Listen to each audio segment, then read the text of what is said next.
gozo estar aquí haciendo algo inmerecido, algo que es algo en lo que Dios se complace inexplicablemente usarnos a nosotros para compartir su palabra.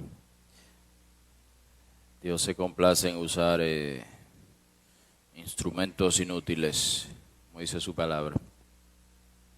Pero eso es lo bueno, eso es lo interesante, que siendo nosotros inútiles, Dios nos hable, porque entonces sabemos que es Él, ¿verdad?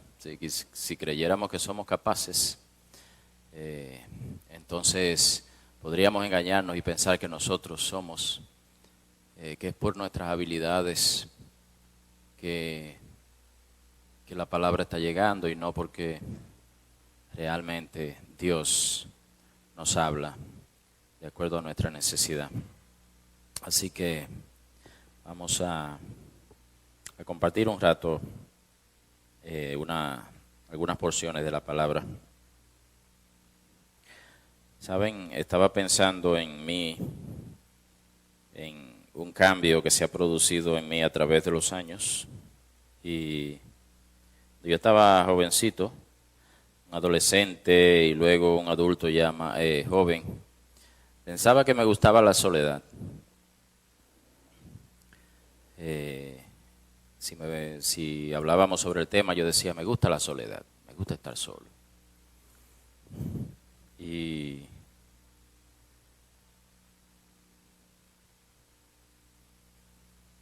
una de las cosas que Dios ha hecho en su gracia a través de los años es cambiar este pensamiento.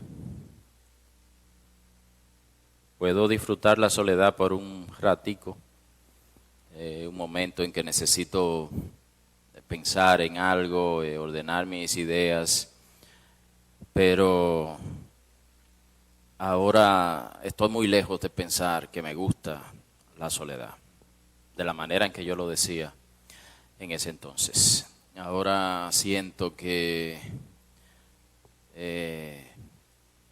me hace falta estar con ustedes.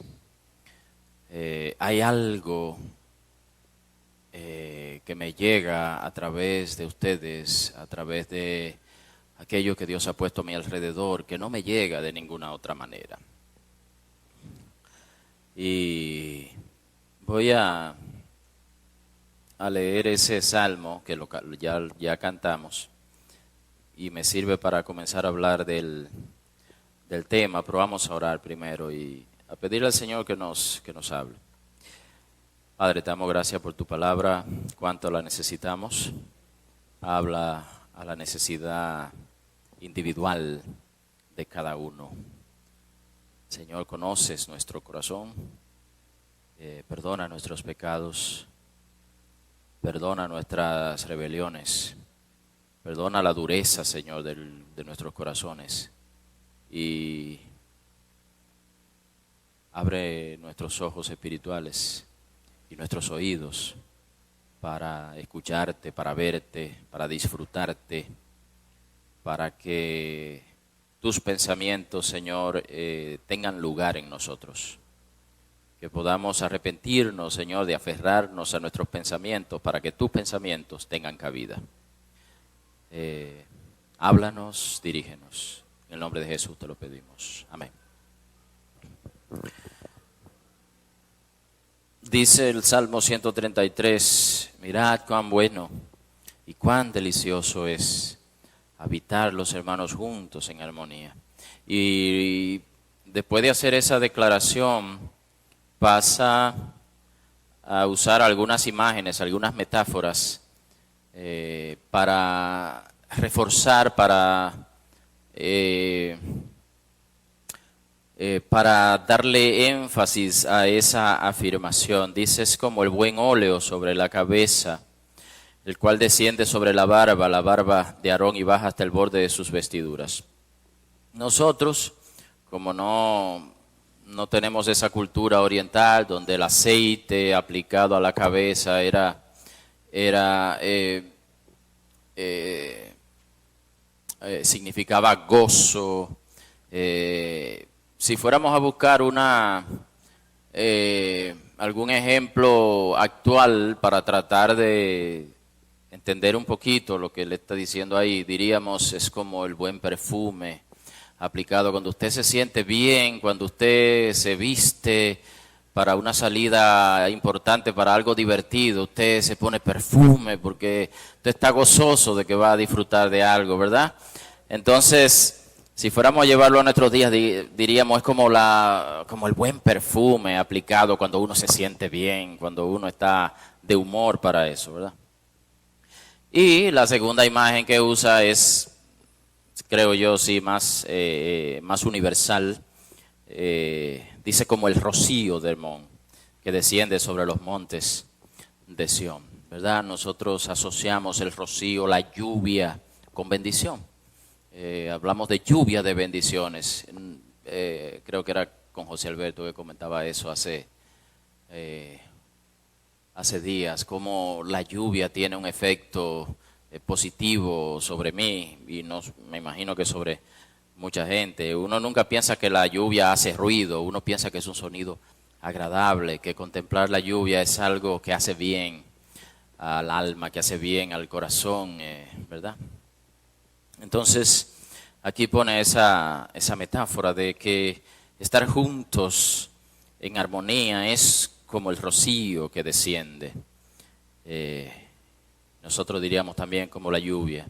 Y concluye el Salmo diciendo, porque allí envía Jehová bendición y vida eterna. Y me puse a pensar en esta expresión, porque allí envía Jehová bendición. ¿Y cómo la envía? ¿Cómo la envía, verdad? Es una pregunta que uno se puede hacer. ¿Por qué vía nos llega esa bendición? Y se me ocurre pensar que acaso no será a través de los mismos hermanos con quienes estamos juntos. ¿Acaso esa bendición de Dios no nos llega a través de los mismos hermanos con quienes estamos juntos en armonía? Es una manera de verlo, yo no he hecho un estudio profundo así del Salmo. ¿Acaso será, me pregunto yo, que hay bendiciones de Dios que no nos llegan si no es a través de los demás? Y pensaba esto es más una reflexión mía de mi experiencia, de lo que Dios ha hecho a través de los años y de lo que hace actualmente. Hay una bendición en la compañía de los hermanos. Hay una bendición en el hecho de estar con las personas que Dios ha puesto a nuestro alrededor, que no nos llegaría de ninguna otra manera. Y me puse a pensar en ejemplos recientes en que yo he tenido ese sentido de bendición por el hecho de estar con mis hermanos. Y me puse a pensar recientemente cuando Angelita organizó una cena con Pablo y Caro, le invitó a un grupo de nosotros para estar ahí con ellos, para orar juntos, para compartir anécdotas. Y fue un tiempo tan especial. Y yo luego de eso pensaba, hay unas bendiciones que me llegaron de Dios ahí, que no me hubieran llegado si me quedo solo en mi casa. Y es curioso ponerse a pensarlo, porque uno da por sentado, uno da por hecho, uno desestima, uno menosprecia las ocasiones en que Dios le permite a uno estar con los hermanos, estar con la gente, estar con la familia, como algo común, como algo rutinario, sin darse cuenta que es un regalo irrepetible y precioso en cada momento.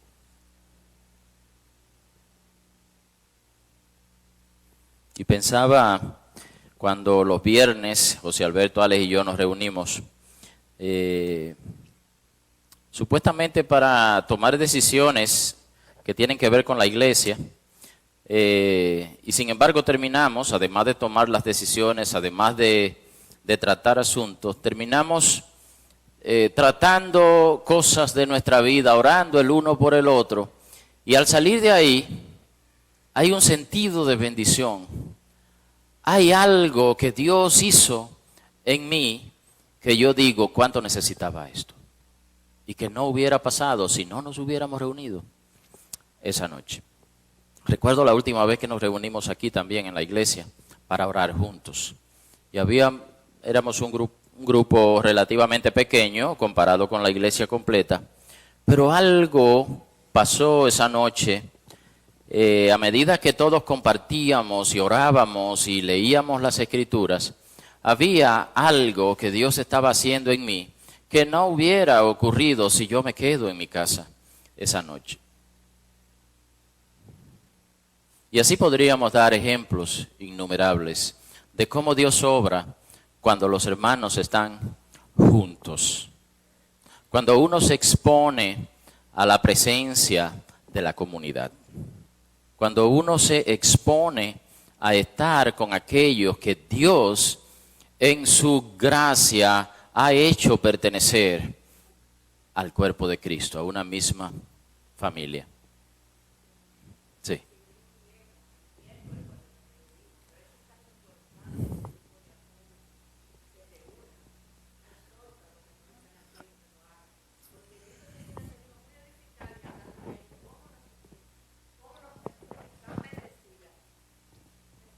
Interesante, yo lo tengo aquí en la lista, pero se me lo volé.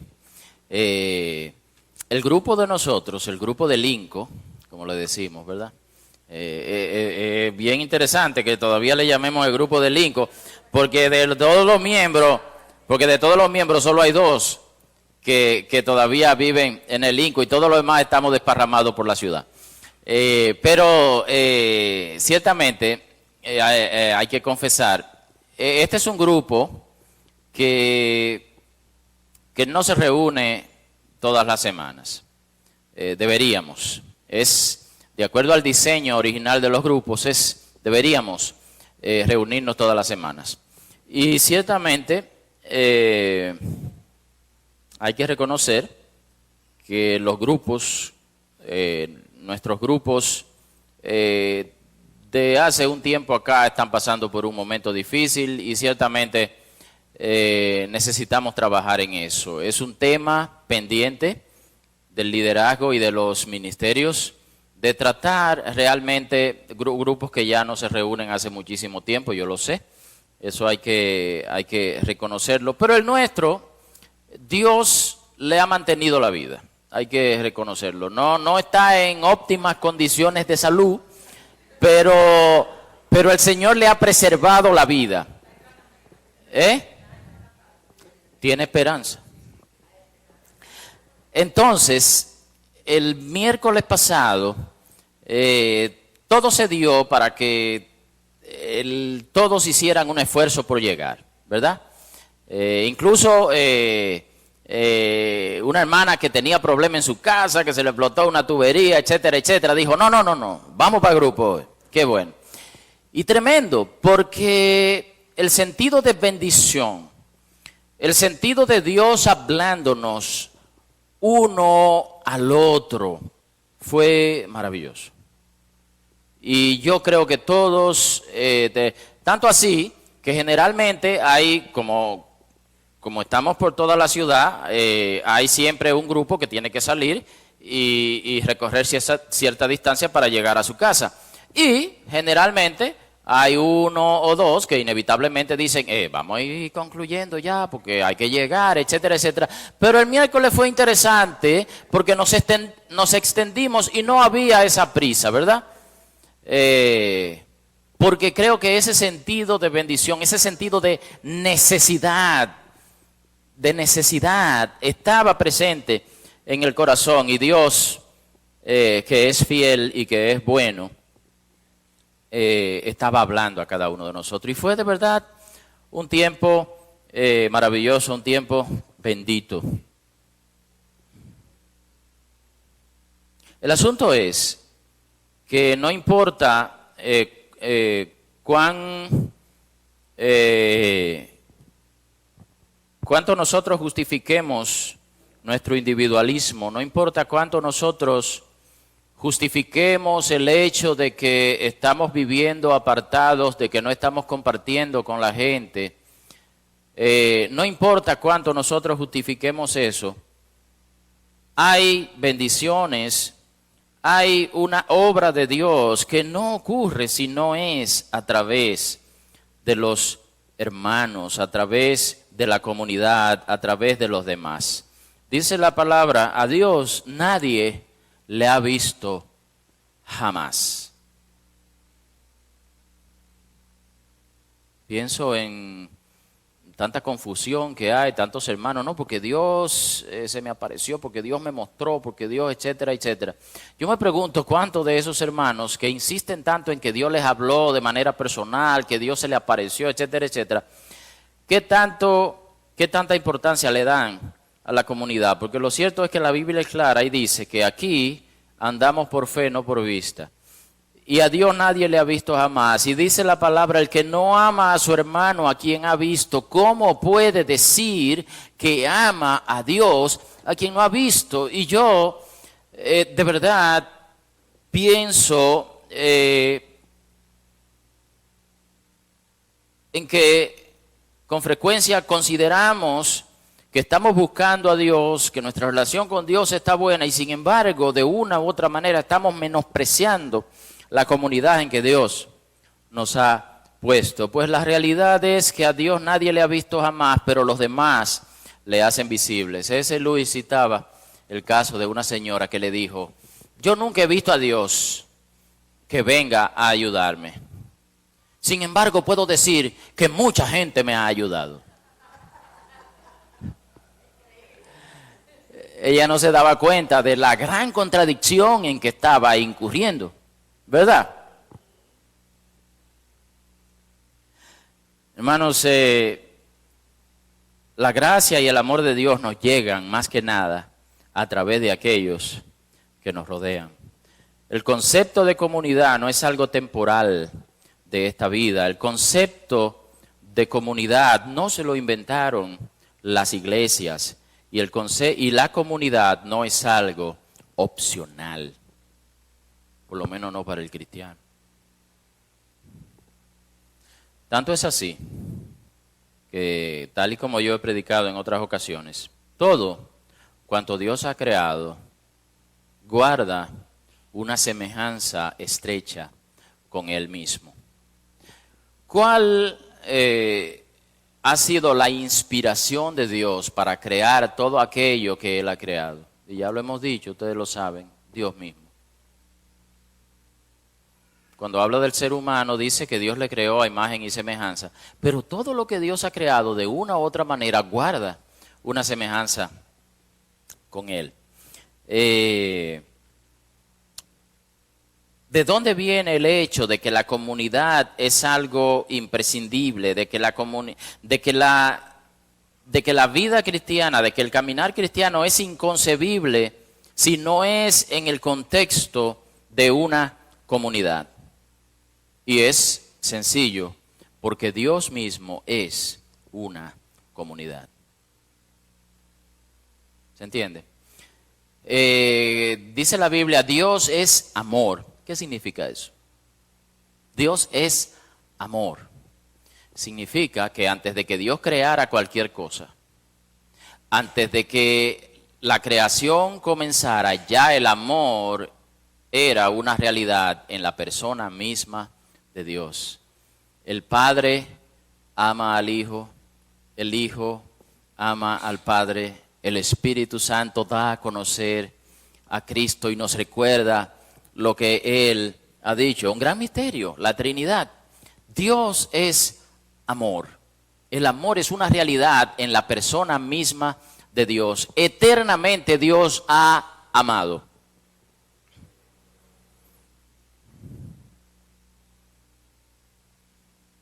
Y aún en el mundo por venir, aún en el cielo nuevo y tierra nueva, la comunidad es parte inseparable de la vida de los santos.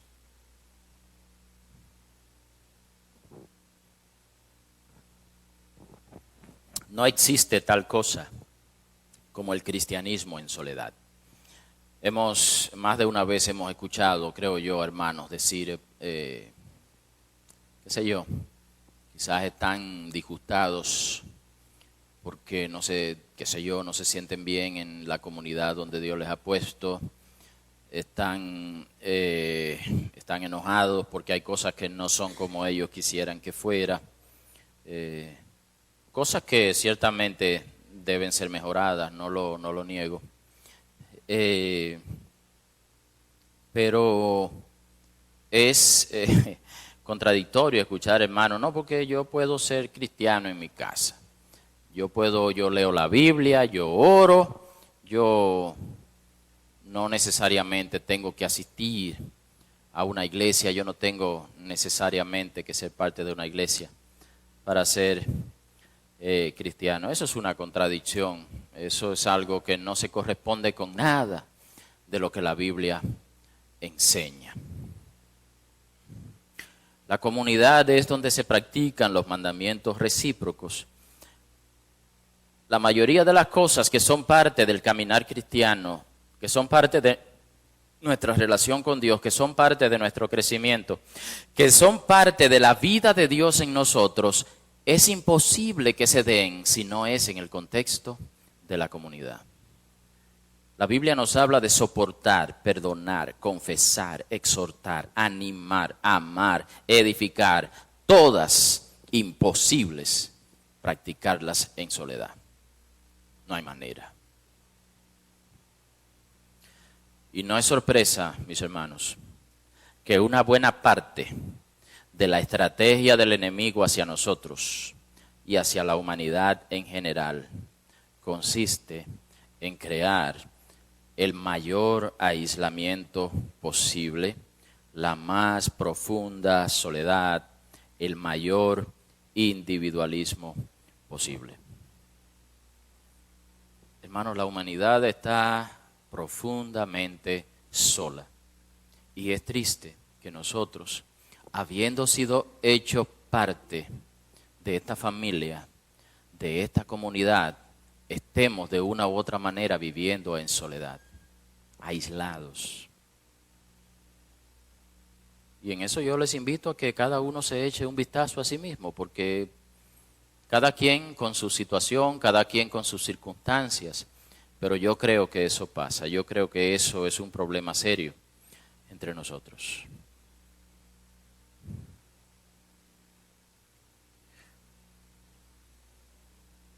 Uno de las mayores, saben, en Efesios capítulo 1, el apóstol Pablo habla de todas las bendiciones que hemos recibido a través de Cristo. Y no es sorpresa que una de las mayores bendiciones que hemos recibido en el Señor Jesús es la respuesta y habla directamente a uno de los sentimientos más desagradables que tiene el ser humano, que es el sentimiento de rechazo. Cuando venimos al Señor, dice el apóstol Pablo en Efesios 1, dice el versículo 6, para alabanza de la gloria de su gracia con la cual nos hizo aceptos en el amado.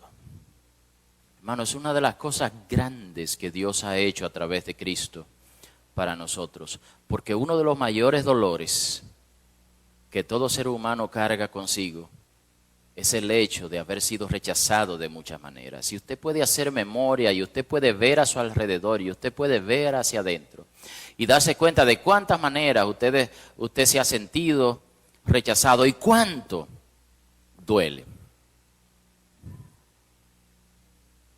Dice Romanos 5:2, por quien también tenemos entrada por la fe a esta gracia en la cual estamos firmes y nos gloriamos en la esperanza de la gloria de Dios. Tenemos entrada por la fe.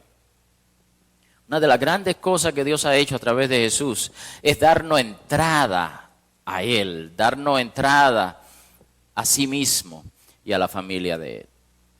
Y yo creo que una de las grandes tragedias de la humanidad es el rechazo que está por donde quiera. Y uno de los sentimientos más horribles, y de eso yo puedo hablar en lo personal, y lo he visto y yo creo que ustedes también están conscientes de ello, uno de los sentimientos horribles es el sentimiento de no pertenecer, de sentirse excluido, de sentirse que uno está fuera de algo.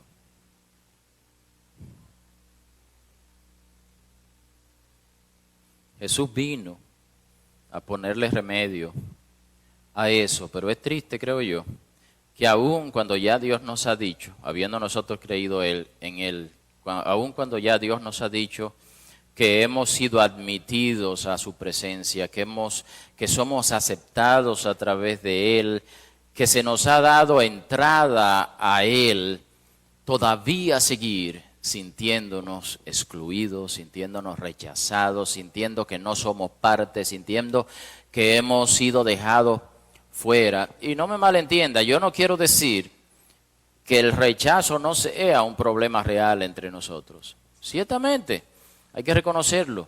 El rechazo se da entre nosotros.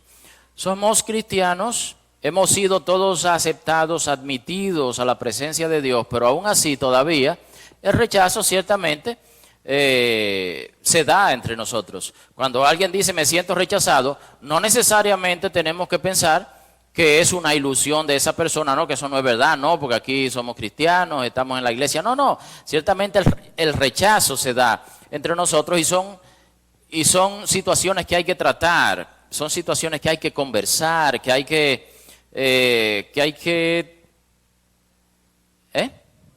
ponerle atención, ciertamente. Eso es verdad, eso se da. Ahora, más triste para mí es cuando, ante ese sentimiento de rechazo que uno tiene en un momento u otro, en una circunstancia u otra, nosotros comenzamos a excluirnos nosotros mismos. Y yo puedo hablar de eso. Yo tuve experiencia con eso cuando llegué al Señor. Yo me sentía rechazado por los demás. En algunas ocasiones quizá era real, en otras era ilusión mía. Pero a raíz de eso yo empecé a excluirme yo mismo. No, yo no soy parte de esto. A mí no me quieren aquí, yo me voy. Entonces el rechazo se profundiza porque eres tú mismo el que te está excluyendo. Eso es horrible, hermanos. Eso es horrible. Y yo creo que eso es algo con lo que hay que tratar. Eso está entre nosotros, eso existe. Entonces, qué triste que habiéndonos Dios aceptados, nosotros mismos nos excluyamos. Eso es algo de verdad que hay que ponerle atención.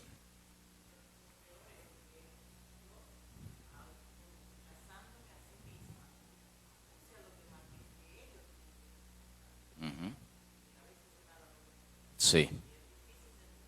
Ajá. ¿Oyeron eso, verdad? No, dilo más alto, porque eso es importante.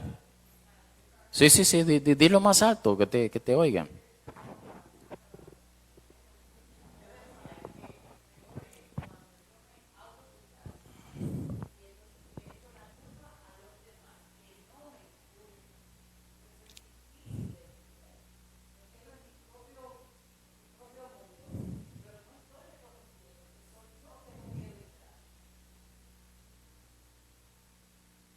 Cierto.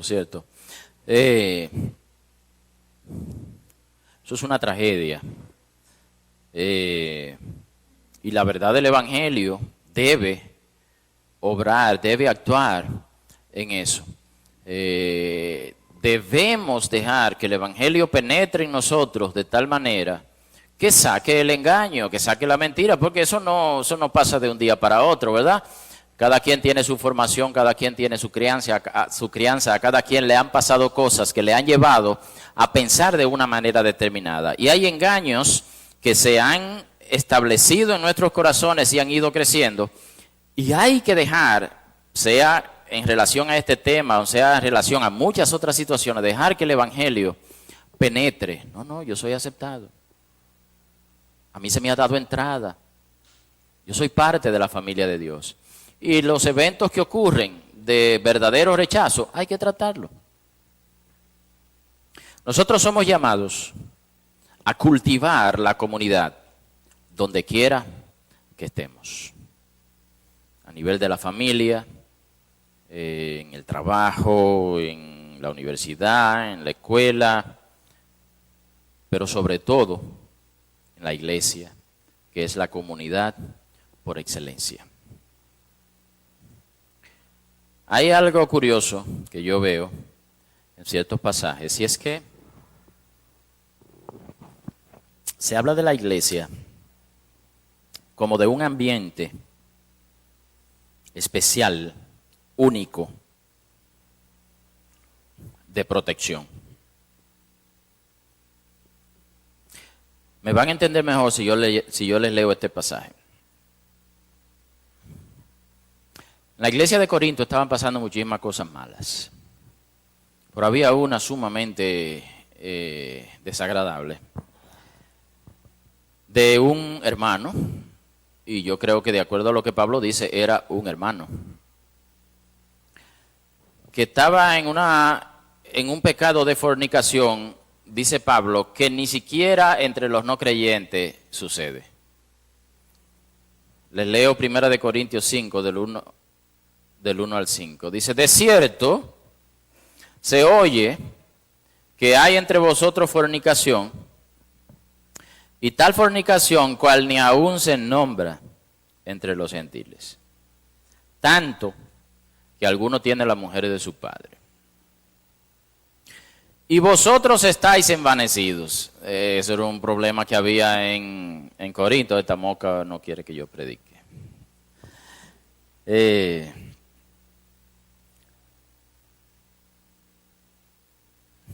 Uno de los problemas de ellos era que estaban envanecido, no, porque yo tengo un don mejor, no, porque el don mío es mejor, no, porque yo soy seguidor de Pablo, no, porque yo soy seguidor de Apolo, etcétera, etcétera. Le dice él, miren lo que está pasando entre ustedes y ustedes están envanecidos en vez de estar avergonzados. No debierais más bien haberos lamentado para que fuese quitado de en medio de vosotros el que cometió tal acción, para que fuese quitado de en medio de vosotros el que cometió tal acción. En otras palabras, para que fuera separado de la iglesia, para que fuera expulsado. Cuando usted lee los comentaristas y los estudiosos de ese pasaje, te hablan de que ahí está hablando de excomunión, está hablando de sacar de la iglesia, que sea quitado de en medio al que tal cosa hizo.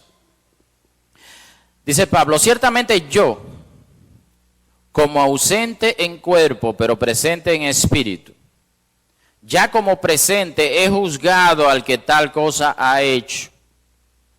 Y esto es un mandato de Pablo a los corintios. En el nombre de nuestro Señor Jesucristo, reunidos vosotros y mi espíritu, con el poder de nuestro Señor Jesucristo, el tal sea entregado a Satanás para destrucción de la carne, a fin de que el espíritu sea salvo en el día del Señor Jesús.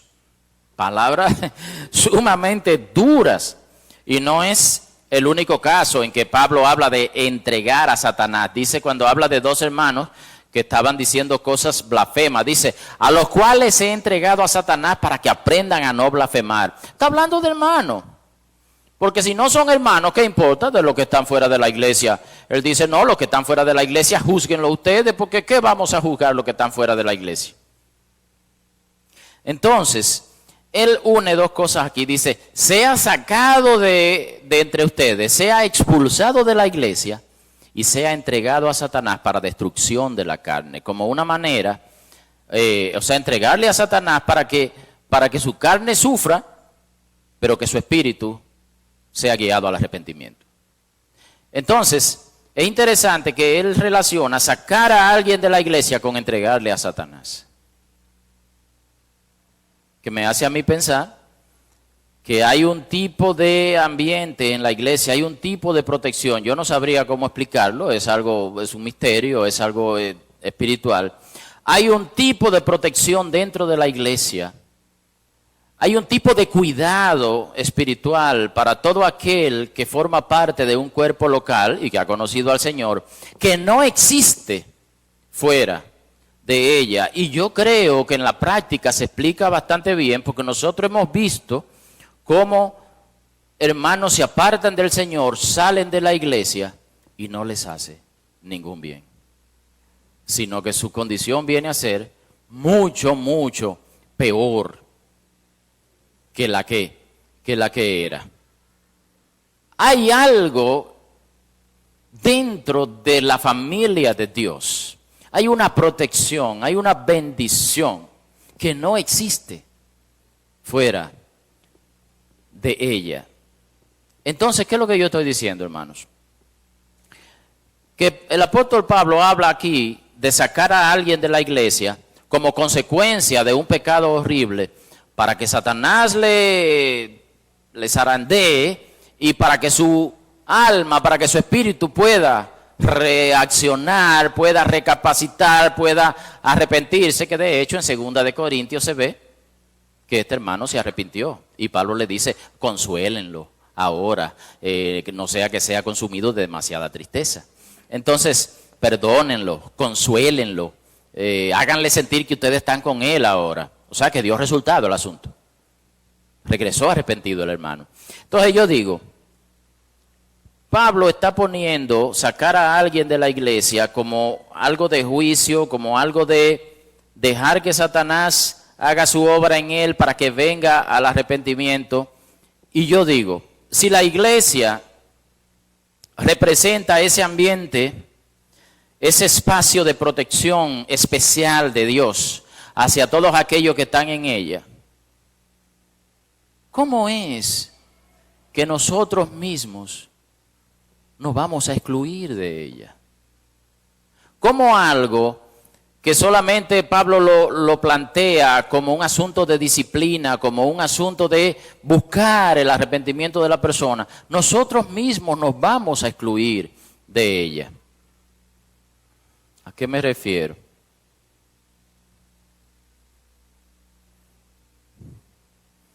Excluirse a uno mismo de la iglesia, hermanos, aislarse, es una pésima idea y nos deja muy vulnerables ante los ataques del enemigo. Y hay muchas maneras de uno excluirse, uno auto excluirse. Es triste, y yo creo que lo hemos visto bastante, cuando alguien se va porque no puede soportar la amonestación o porque el arrepentimiento no tiene cabida en él o en ella. Esto es algo que el liderazgo tiene que cada cierto tiempo enfrentar. Acercarse a un hermano, tratar de ayudarle, a guiarle hacia el arrepentimiento y el hermano preferir mejor salir con tal de no recibir la amonestación, con tal de no considerar un verdadero arrepentimiento. Eso es triste, triste, triste. Y triste también es cuando vemos hermanos que están aquí, pero posiblemente su corazón ha dejado de ser nuestro hace mucho tiempo. Que son visitas en la iglesia a pesar de que quizás todavía son miembros. Eso es muy, muy triste. Yo creo que todos nosotros hemos visto en uno u otro momento y de diferentes maneras el sufrimiento o el pecado de alguien agravarse, profundizarse por querer enfrentarlo solo, por no hacer uso de ese regalo que el Señor nos ha dado, que es la comunidad.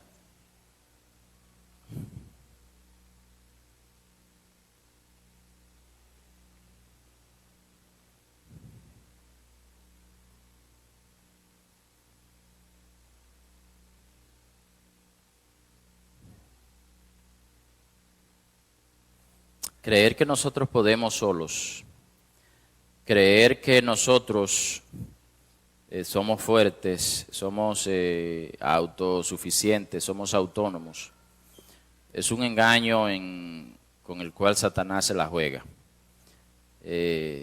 Dice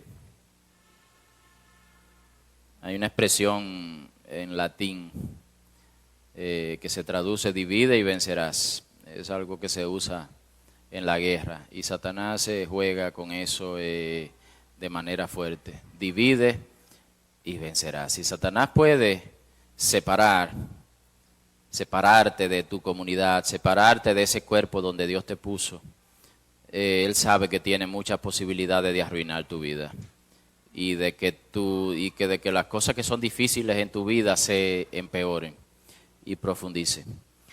Quiero terminar con un pasaje conocidísimo que está en Hebreos, Hebreos 10, 24 al 25. Dice, una de las exhortaciones que el autor de esa epístola les hace a los hermanos es: y considerémonos unos a otros para estimularnos al amor y a las buenas obras, no dejando de congregarnos como algunos tienen por costumbre, sino exhortándonos, y tanto más cuanto veis que aquel día se acerca. Hermanos, yo creo que la palabra congregarse aquí significa mucho más de lo que generalmente nosotros pensamos, porque nosotros creo que hemos llegado a pensar en congregarse como el hecho de sencillamente asistir a una iglesia. Yo puedo asistir fielmente a una iglesia y no estar verdaderamente congregándome. ¿A qué me refiero? Si tú lees el pasaje, congregarse tiene ciertas características que lo hacen algo muy especial. Si yo vengo aquí y me mantengo de todas maneras aislado, si no interactúo, si no me expongo a los hermanos, si no confieso mis pecados, si no comparto las situaciones de mi vida, no tiene mucho beneficio. Mira que cuando dice no dejando de congregarse, hay cierta característica, dice, para estimularnos al amor y a las buenas obras. Si usted viene fielmente cada domingo, pero no hay espacio para un estímulo mutuo de amor, de amonestación, de exhortación, entonces es congregarse, pero sin los beneficios que verdaderamente tiene congregarse. Exhortándonos unos a otros. Así que una verdadera congregación practica estas cosas. Estas cosas tienen que darse entre nosotros. La amonestación los unos con los otros tiene que ser una realidad. El darnos ánimo unos a otros tiene que ser una realidad. El confesarnos nuestros pecados unos a otros tiene que ser una realidad. El soportarnos unos a otros tiene que ser una realidad para que haya una verdadera congregación. Y creo yo que en cuanto a la comunidad, dos cosas. Hay que ser, hermanos, seamos agradecidos y seamos celosos. Si nosotros voluntariamente renunciamos o nos vamos apartando de la compañía de los hermanos, es cuestión de tiempo para que lamentemos amargamente haber menospreciado una gran bendición que se nos ha concedido directamente por el Señor. Más temprano que tarde nos encontraremos anhelando tener ese grupo precioso de hermanos que me acompañen a caminar a través del valle de sombra de muerte, a través del valle de lágrimas. El engaño de que podemos caminar este camino solos puede durar por un tiempo, mientras dure nuestra fuerza, mientras dure nuestra salud, mientras duren las circunstancias favorables de nuestra vida, pero tarde o temprano la realidad nos alcanza. Tarde o temprano nos alcanza la realidad. Tarde o temprano va a ser evidente, va a ser innegable que solos no podemos. Es cuestión de tiempo, hermano, eso yo se lo aseguro. Es cuestión de tiempo.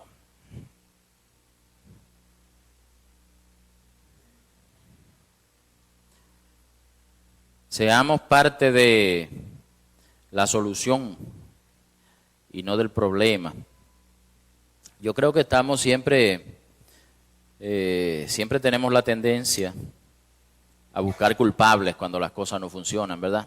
Yo sé que los grupos desde hace tiempo ya están pasando por un momento muy difícil, al punto que hay grupos que no se reúnen, al punto que hay grupos que se reúnen de vez en cuando, etcétera, etcétera.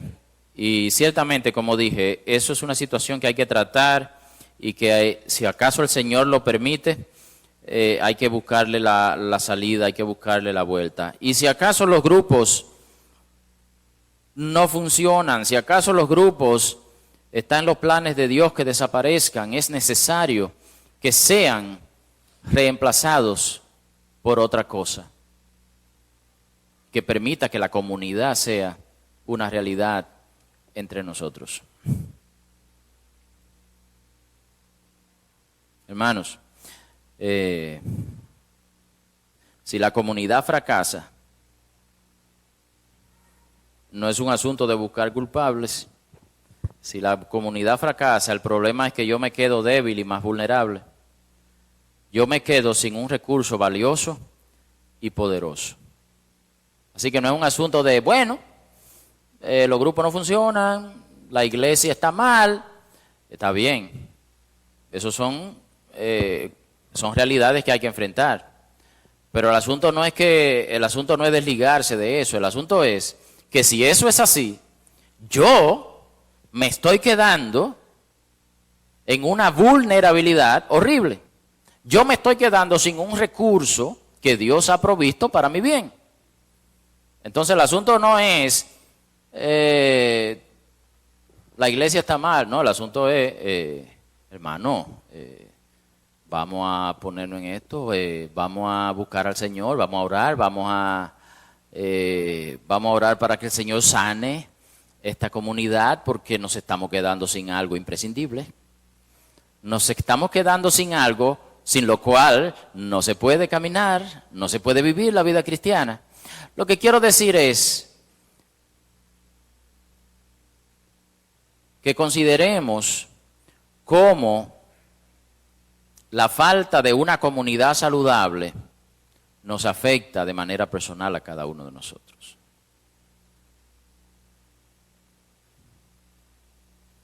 Y busquemos a Dios de tal manera que el Señor sane lo que está enfermo, que el Señor enderece lo que está torcido, porque todo esto me afecta a mí directamente. Todo esto me está privando a mí de una bendición que no me va a llegar de otra manera. Hermano, lea la Biblia en su casa todo lo que usted quiera, ore en su casa todo lo que usted quiera, pero hay bendiciones de Dios que llegan a través de la comunidad. Veamos la gravedad del asunto, veamos la importancia del asunto y dejemos que Dios nos use a nosotros para ser parte de la sanidad, para ser parte de que las cosas sean como Él quiere. Bien, oremos. Padre, te damos gracias. Soy privilegiado, Señor, porque tú me has dado a mis hermanos. Cuánta bendición tú haces llegar a mi vida a través de ellos, Señor. Ellos no son perfectos, yo tampoco lo soy, pero les amo. Les amo y te doy gracias por ellos, Señor. Un abrazo de ellos es un tesoro para mí. Una palabra suya de aliento es una joya. He visto hermanos sufrir innecesariamente por haberse apartado, Señor, de aquellos a quien tú le has dado, Señor. He visto hermanos caer más y más profundo en su pecado porque han decidido enfrentarlo solos. He visto hermanos, Señor, multiplicar su sufrimiento, y aún yo mismo sé que en algún momento he sufrido innecesariamente por no buscar ayuda, por no buscar la compañía, la oración, la exhortación de aquellos a quienes tú me has regalado. Así que, Señor, quita el engaño de nuestros corazones y déjanos valorar el tesoro de la comunidad que tú nos has dado, Señor. En el nombre de Jesús te lo pedimos. Amén.